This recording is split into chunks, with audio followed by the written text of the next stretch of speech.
After a hard knockdown, Minifaust is one of the most powerful items you can pull and leads into a ton of safe mix-up situations.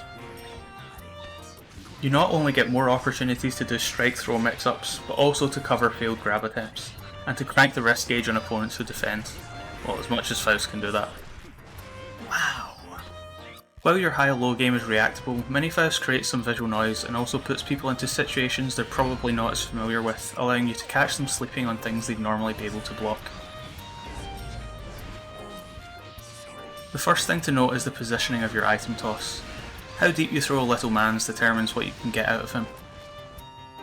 Throwing him deep so he lands behind your opponent and they activate it after blocking a meaty allows you optimal pressure, but it means if they do a reversal he hasn't been activated to cover you. This can be a big deal if they have meter to cancel their DP into a combo, or if they're Leo where getting hit by a flash kick means they now have Okizeme on you for some reason. What happens is entirely dependent on your starter. The safest pattern is to hit them with a meaty CS or 2k, then do mix mix mix or run up command grab. If you meaty with 5H or 2H, only 3 frame moves can interrupt the cancel into mix mix mix, but they are really tough to meaty with consistently. You can of course catch these moves with your usual frame trap tools, although now Minifaust is a combo breaker, so that's awesome.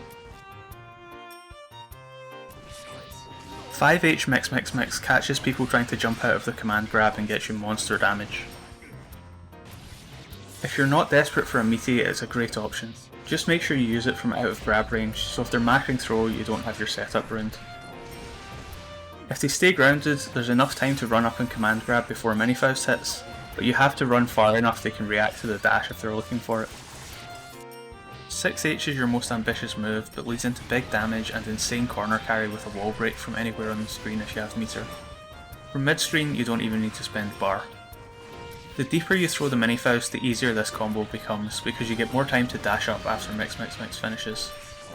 Good players can easily block 6H on reaction, but even the best sometimes get caught sleeping, so you should still mix this in on occasion. You can also use him to control and create space. Certain matchups like Potemkin you might want to push them out instead of going all in on the mix-up, so you can use both the threat of Minifaust and the block stun pushback from him to hit buttons you otherwise wouldn't be able to get away with so easily. You can also use the pressure to throw a lot of items. Being creative and unpredictable makes unsafe situations safe, as long as you really focus on the unpredictable part. As ever with Faust, so much of the strength of this comes from the fact this character is rare, trashy, and no one labs him or knows anything as specific as this, so people don't know how to truly respond to your gimmicks, for now. Also, I regret to inform that the corner sucks ass for our wee pal. If you're too deep, this happens, and if you're not, he's going to score like 1 out of 4 hits and do nothing to keep you safe. You can still back up and play around him to get more items off, but you can't do any grotesqueries, which is sad. Anyway, here's the cool shit that makes you feel like a god if you land it in a match. Enjoy gamers, and thanks for watching. Peace.